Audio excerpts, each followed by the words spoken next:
in his name, in his powerful name. And thank you that I get to be a part of such remarkable people. Remarkable people. Grace, we're so glad you're back. You want to give us a wave over there so everybody can see you? She's back from Nairobi, right? And I got her name and the place right. It's a good day. We talked about you last week and how Esther encouraged us, a woman who prayed so long for such a time as this, and that we would not grow weary in our praying, but know that God is working and he is doing something, and we will see the fruition of that. Those prayers are not in vain. Okay, so today is a fast day for us. For some of you, you're thinking, are we fasting? And we are not. We are not today as a group. We're not corporately fasting today. But there is a group of people that come in, and all the tables are set up back there. They have lunch, and they have a speaker. And so when our time is up, in order to serve the next group, when we're through, we say the last prayer, we have to get our Bibles and we just have to go. And I always compare it to the Passover, where they ate their meal and they were standing up and they had their sandals on and they had to leave right then. And so that's how we're going to do that. We do this once a month. And so that this will be that day. And so if it's your first time here or the first time since we've done this, I don't want you to think that we're shunning you or wanting you not to give you coffee, not to give you food, and just get out the door, but we need you to get out the door. Okay, so here we go. We are in 2 John. 1 John, I think you would have to say the overarching theme of that is love. It is 5 chapters, and he speaks of love the whole time and what love looks like. And now he's writing another letter. John is writing another letter. You know that he wrote the Gospel of John and he wrote Revelation. And now he's at the very, very end of his life, and he writes these 3 letters.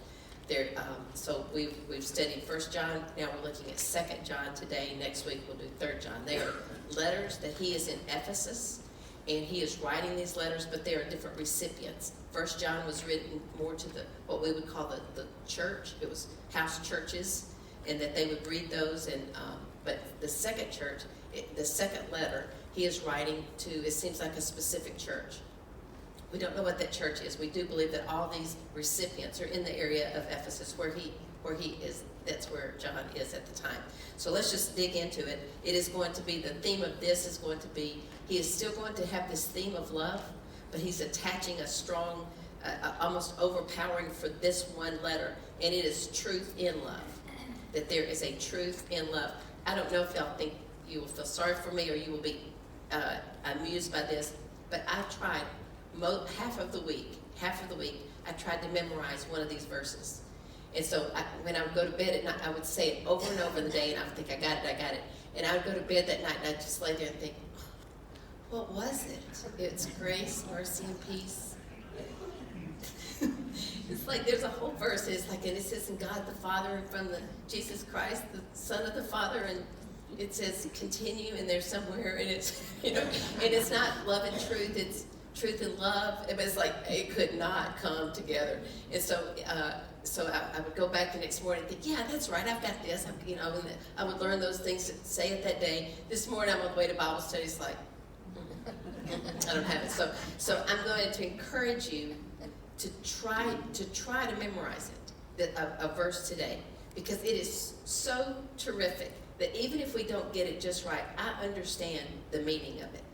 I can't quote it to you, but deep within me, I understand. And every part that I would go back, it meant each word ended up meaning something special to me, where if you just read it, sometimes you miss it. So we're looking at truth in love, and your memory verse for the week that you'll never have to repeat to me, okay, so there's no pressure, is verse 3. Okay, that's where you can circle that and tell yourself that's your homework, and you don't ever have to turn it in. Okay, so we are in 2 John 1. It is page 1262. And we're starting, this letter is from John the elder. Now, he was an elder at the church of Ephesus, but everything I could read was saying that he is really speaking to his age here. He's in his 90s. We've already know that he's saying, I'm the last apostle that's living. He's wanting these letters to go out. He's wanting to encourage them. He saw Jesus. He walked with Jesus. He cared for Jesus. Jesus cared for him. He was there for many of the stories that we know. John was on that inner circle that Jesus, if he just brought along 2 people, very often John was one of those people. So this is at the end of his life, and he's wanting these letters to go out to remind them. So what we hope to learn today is this truth in love. Okay, so this letter is from John the elder. I am writing to the chosen lady and to her children, whom I love in the truth, as does everyone else who knows the truth, because the truth lives in us and will be with us forever. Within the first 3 verses, he speaks of truth, I think 4 different times. He is starting the letter by saying, I want you to know what I love you in the truth. Okay, to love someone in the truth means that you maintain the standard of what God has said in loving them. I love you, I'm willing to forgive you. I love you, I'm willing to serve you. I love you, I'm willing to speak truth to you. I love you, I am willing to not let you just go your own way and not be pulled in and just left because I don't care. And he's saying, I love you in truth, as does everyone else who knows the truth. This is how we are all to love, because the truth lives in us and will be with us forever. This is speaking of Jesus. The truth lives in us because Jesus is the truth. This is not a capital T here, but truth is in Christ. And so that Christ is in us, his truth is in us, his word is in us, his word is truth. And so it says the chosen lady and her children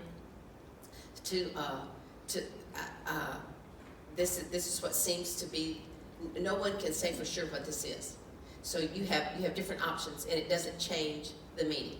Some believe that this is actually a woman in the church, and that she's going to read this, and it also has to do with her specific children, like the children that she bore. And then the church would then would read the letter.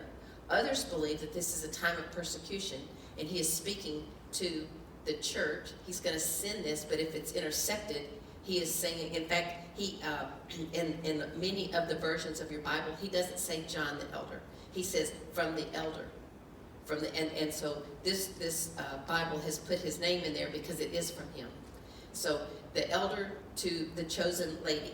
And you get the idea it might indeed be the church, and that they were not identifying what church it was, because it is a chosen lady. And the church is spoken of as the bride of Christ, the female pronoun there. So we have a chosen lady and to her children, which would be, if you're going to take it as the personification of this, the children would be the members of the congregation. So you can have either way, no matter what. These are the truths that he is writing. And he's saying, I am writing to the chosen lady and to her children, whom I love in the truth, as does everyone else who knows the truth. And so that makes me think it's more the church, because everybody might not know that one lady, but everyone knows that we are the love of the church. But like I said, I can't come to the end of that, and I don't think anyone can, from what I can read.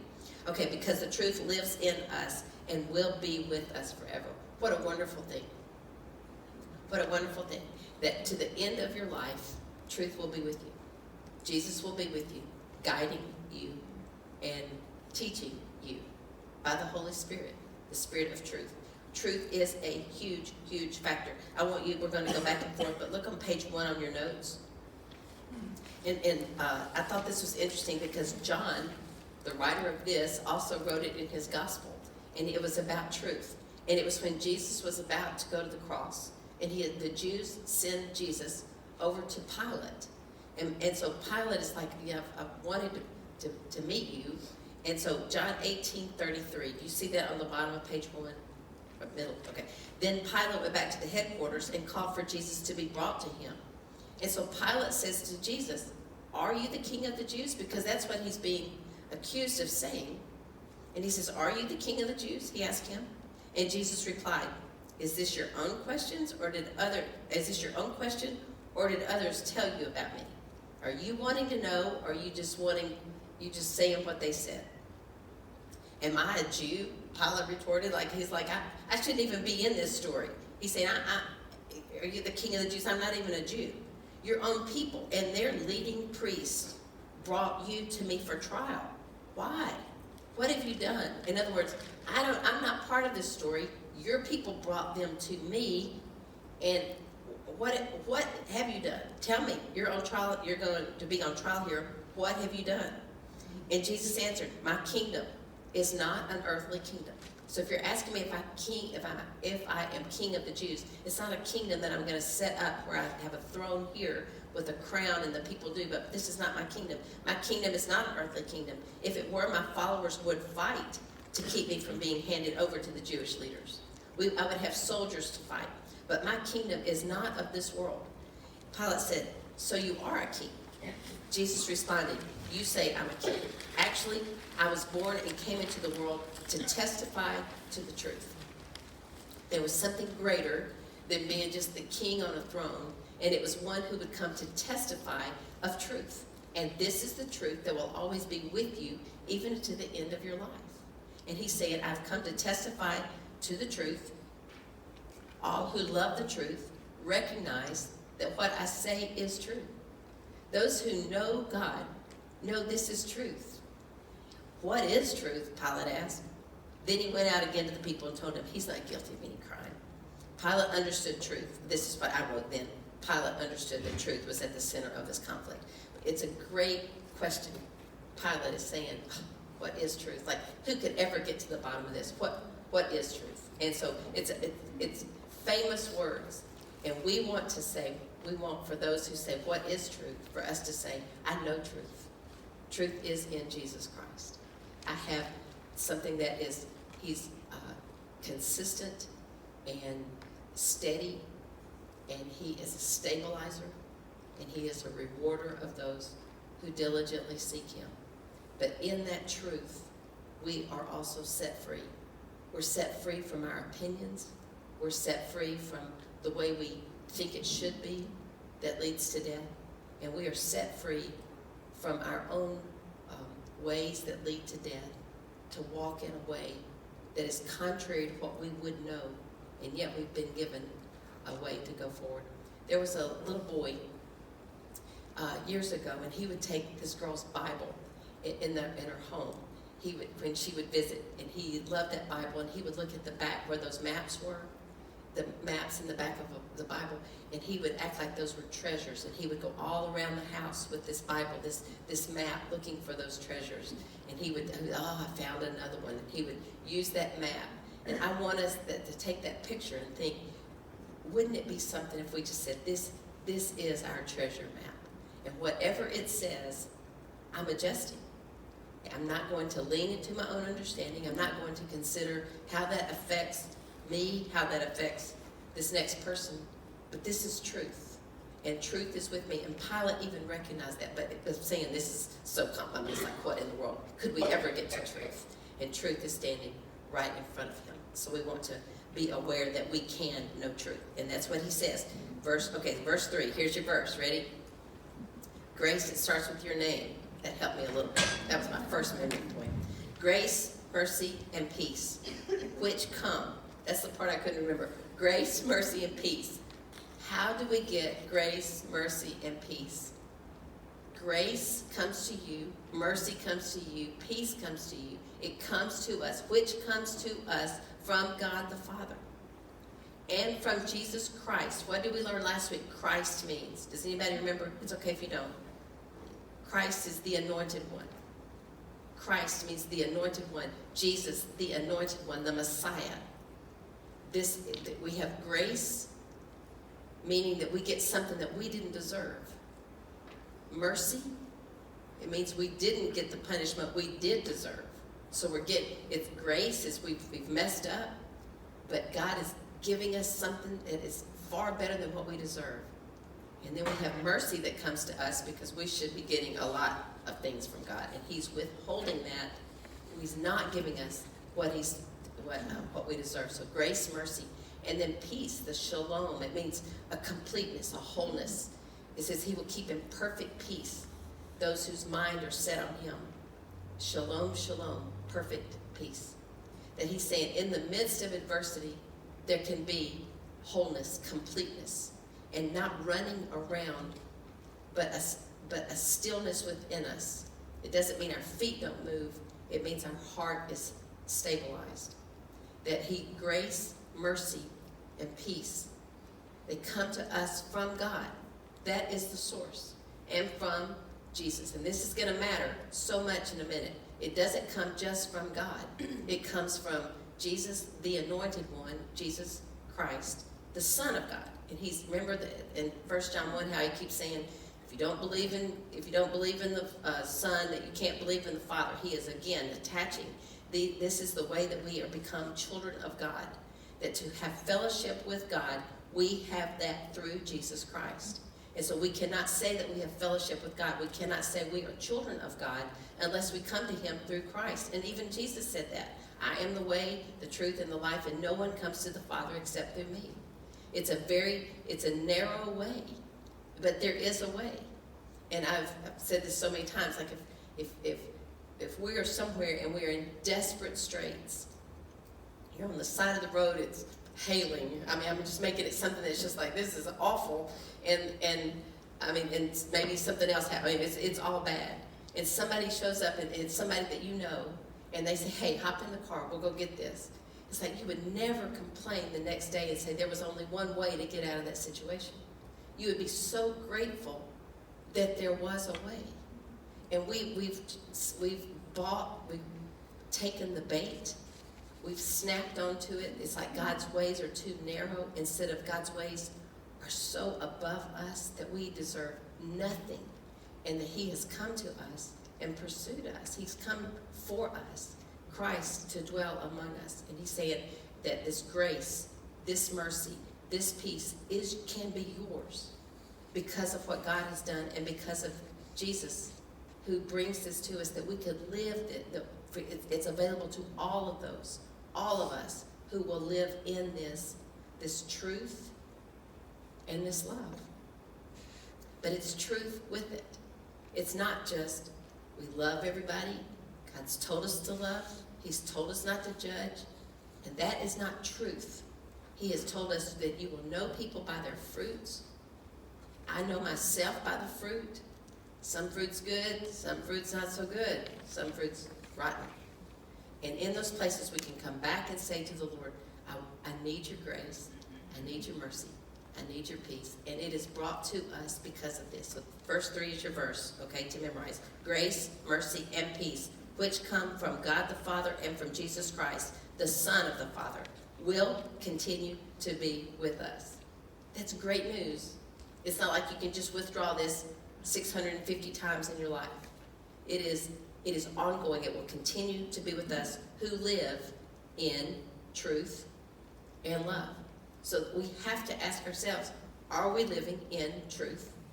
And are we living in love? This is paramount, because this is what he's saying. Verse 4, how happy I was to meet some of your children. Is this the ladies' children, or is this people from the church? But take your pick. How happy I was to meet some of your children and find them living according to the truth. We live according to the truth. It's not something we just know. We adjust ourselves to this wind of the Spirit. We live according to the truth, just as the Father commanded, because we are living in this continuation of this grace, mercy, and peace that's brought to us from him. I am writing to remind you, dear friends, that we should love one another. This is not a new commandment, but one we've had from the beginning. Love means doing what God has commanded us. And he has commanded us to love one another, just as you heard from the beginning. And he's saying, love in this truth. Love in truth. I say this because many deceivers have gone out into the world. Okay, now I'm going to stop here for just a second. Do you remember the question last week was, why is it that we have all this whole everything about love, and at the end, he's talking about the Antichrist. And then he ends it with, keep yourself from idols. It's like, what is he doing that he keeps, it's like he's crocheting or something, and he goes back and he keeps getting this thread, and he keeps bringing it in about this spirit of the Antichrist, while he's speaking of love and now truth and love, and he's saying, but be careful because of these things. Okay, this is what he says. I say that you need to love in this truth and love, that you need to live and continue in this lifestyle, because many deceivers have gone out into the world. They deny that Jesus Christ came in a real body. Such a person is a deceiver and an antichrist. Watch out so that you do not lose what we have worked so hard to achieve. Be diligent so that you receive your full reward. Anyone who wanders away from this teaching has no relationship with God. You do not have a relationship with God if you wander from this into your own kind of made-up religion. But anyone who remains in the teaching of Christ has a relationship with both the Father and the Son. Once again, I want you to see the emphasis he's putting on. He's connecting every time the Father and the Son. If anyone comes to your... Okay, we'll stop there because that's sort of another thought there. Okay, so what the Jewish people were saying is, we believe in God, but we don't believe that you are the Messiah. And he's saying, because of that, you are not walking in truth. Because truth is, there's no one who can say I'm in the truth and rejecting truth, who is Jesus. Jesus says, I am truth. Does that make sense? It's a lot of words there. Truth showed up a whole lot in that sentence. You may have gotten lost, but the idea is that it was only this week and that the nickel dropped for me. And it is, I've always thought of the spirit of the Antichrist himself would be just such evil. And we would be able, I think he's, if he's like what I would project, who knows if that's right. It's just a very charismatic fellow. Nice looking, says the right things, and you can see that this world is primed. If you just put somebody like that, we're like, yes, I'll follow you anywhere. You say what I want you say what my party wants to say, I'll follow you. I'll go where you go. I'll say what you say. I'll say yes to the very end. And we are very, and so we need peace. And if someone is coming and we are not hanging on to the peace of God, and someone is promising peace, we could say, how could that be wrong? How could it be wrong? How could peace be wrong? How could love be wrong? How could truth be wrong? And what he's saying is, if it is not grounded in the definitions of the Bible of what truth is Christ. Peace is not the absence of turmoil. It is within. It is a peace within. It's something within that brings you a completeness, a wholeness in the midst of adversity. So if someone comes and is proclaiming all these things, but inside there is evil, then that's who I have made the Antichrist to be. I think much of that is true, but I've seen this week that the core of the Antichrist, this doesn't take a scholar, is he's anti-Christ. He's against Christ. And who is Christ? He's not against the historical man who walked. He's against the Son of God. And so anyone who denies that he is God and he came to the world has the spirit of the Antichrist. Yesterday I called, I tell y'all I have one Jewish friend, and many, many, many times I call her asking her how this lines up with whatever it is, with all kinds of, I ask her all kinds of things. So I called her yesterday and she answered the phone. She said, Deb, it's been a while. Debbie, I should have known it's Monday. And I said, no, I wasn't asking for that this day. But since you're on the phone. And so I ended up, and I said, I've never seen this before. That's how we know the Antichrist spirit. Not that everyone who carries this spirit is the Antichrist. You get the idea? Like, we are of God the Father. We carry his spirit. We are of the spirit of our Father. But it doesn't mean that we're God. His spirit is in us. So the spirit, there are many deceivers in the world. And they carry the spirit of the Antichrist because that's their father. And the spirit of the Antichrist are those that say Christ is not who he says he is. You can believe in God all you want.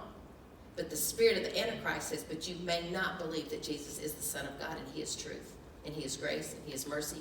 And he will continue to be with us to the very end if we live according to his word.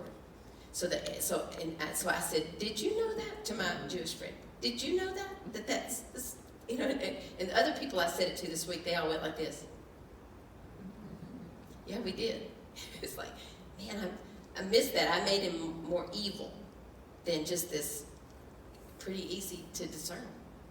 And so I said, so what do you think about that? And she said, that's what is so troubling. She said, that's what's so troubling to me with people who want to go back and celebrate and kind of embrace Judaism.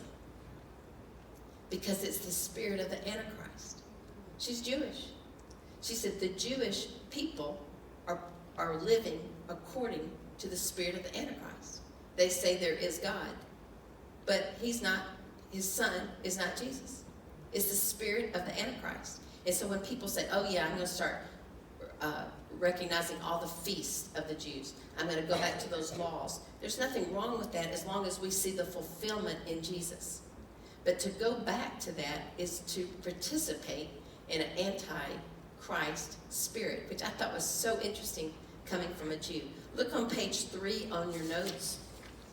Jesus dealt with this as well, which is so interesting, so long ago that he would kind of weigh in on this for us. So he's speaking to the Jews, and he's telling them who he is, and they're like, no, you're not. No, you're not. And he said, yes. And he said, and so we're going to pick up John 8:39, the page 3. Our father is Abraham, they declared. Like, you can't tell us that we don't have everything we need. Our father, Father Abraham had many sons had Father Abraham. This is our God.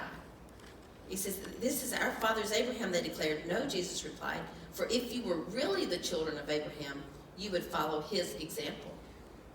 And his example was that he looked forward to this Messiah. He says, instead, you're trying to kill me because I told you the truth. And truth caused the division. Truth, which I heard from God. Abraham never did such a thing. Abraham never came against those things. When he met Melchizedek, he gave him tithes. He realized that he was a king of Salem, a king of righteousness.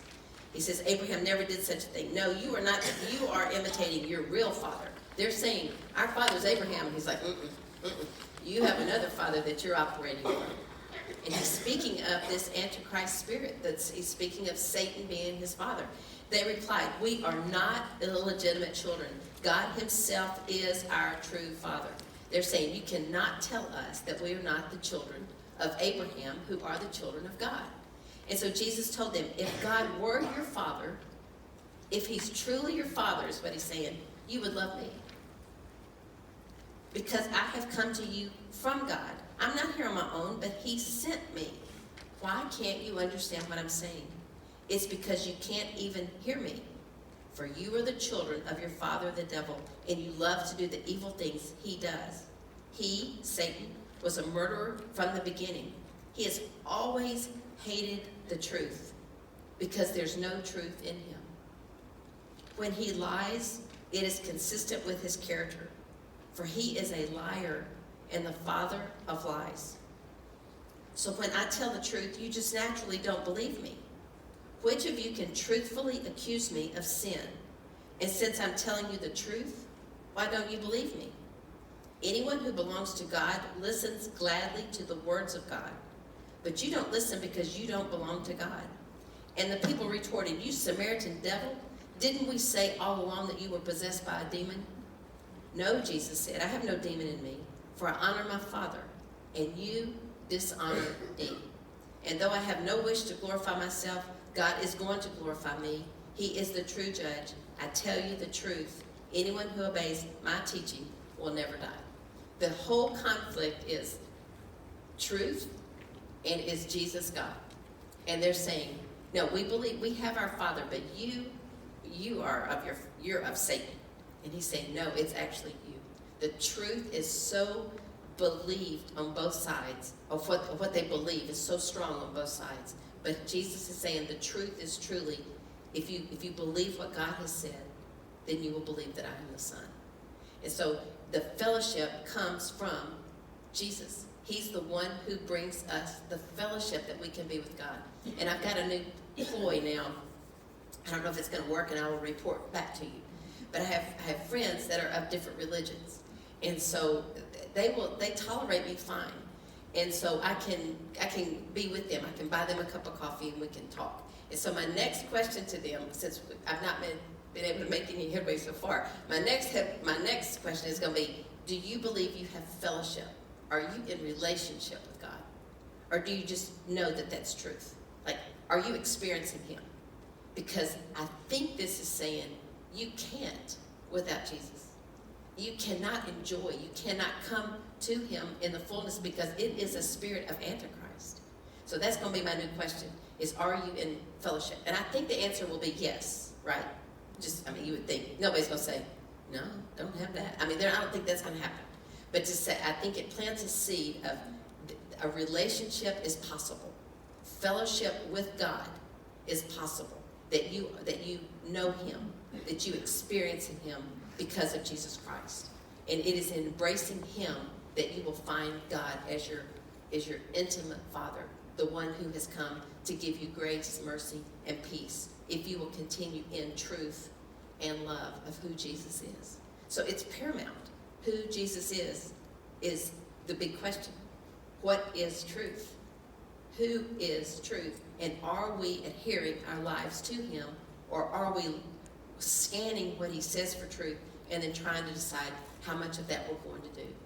But to say, like that little boy who would take that map, that we would take this in the Bible, we would say, I'm going to do this. I'm going to find treasure. I'm going to find life. And it may take me places I would not go, but it is the way I want to go. Okay, so then he's going to talk to them. Okay, you've got in verse 10. It's actually 9. Anyone who wanders away from this teaching has no relationship with God. Anyone who wanders away is saying, you know what, I don't have to believe in the teachings of Christ. If it is, we have no relationship with God because our love for God causes us to keep the commandments. And the commandments are that we love each other in truth. Okay, so the next thing it says, but anyone who remains in the teaching of Christ has a relationship with both the Father and the Son. Do you see it? If you have a relationship with the Father and the Son, then you're going to have to remain in the teachings of Christ. If anyone comes to your meeting, this is what he's saying to them now. He's saying there are going to be people that are traveling around, and they are going to come, and they're maybe coming to your home church or whatever this church is, or this lady's house, whatever. They're going to come around, and they're going to be teaching. So for us, it would be that we are giving the platform for someone to bring teaching to a group of people. Okay? So he says, if anyone comes to your meeting and does not teach the truth about Christ, the emphasis is not about God. He's once again speaking against the spirit of the Antichrist, the deceivers who have gone out. They are many because people are not living in love and truth. So they've gone out, and he says, if anyone comes to your meeting and does not teach the truth about Christ, don't invite that person into your home or give any kind of encouragement.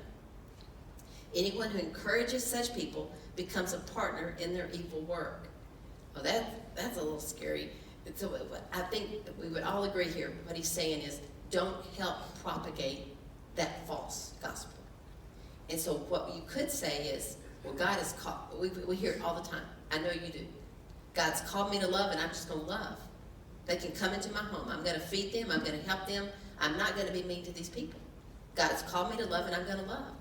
And you can agree with it or not. People have disagreed all the time. He's saying, do not do that, because you must love in truth.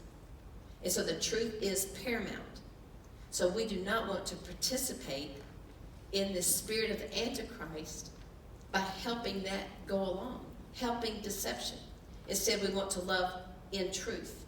We want to love by who God has said He is, who Jesus has commanded us to be. So it gets so complicated, and I've been on both sides of this many times.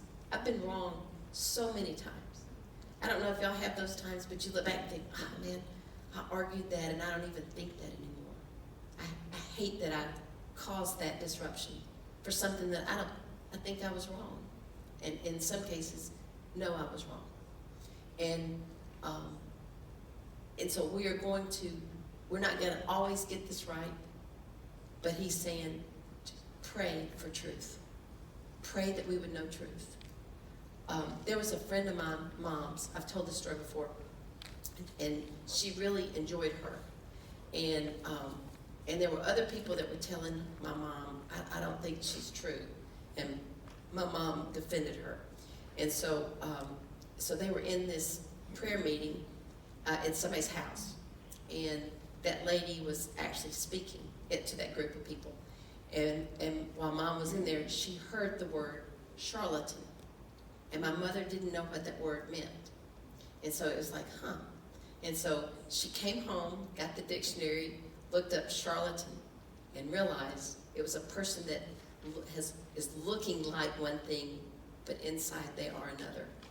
And she said it jolted her because several people had gone to her and said, I don't think that's right. And she had defended her to such a degree. And then she was able to say, you know what, I can't be a part of that Bible study anymore because she was going with her. And I don't know if it was because of the scripture. That didn't come full circle there. But as I read this, I realize that's what that is. We do not participate in those things that the Lord shows us. This is not of God. And like I said, sometimes we're going to miss it. There's going to be somebody that, is of the Lord and we're going to say they're not, or vice versa. But just that we would stay close to God and say, I want this kind of grace and mercy and peace. I want to continue in you because this is brought to me forever. It will continue if I walk in this truth and love. So let us pray, Lord, let me see your truth. Let me not be so hard-headed that it's like, no, I'm doing it. I'm doing it this way.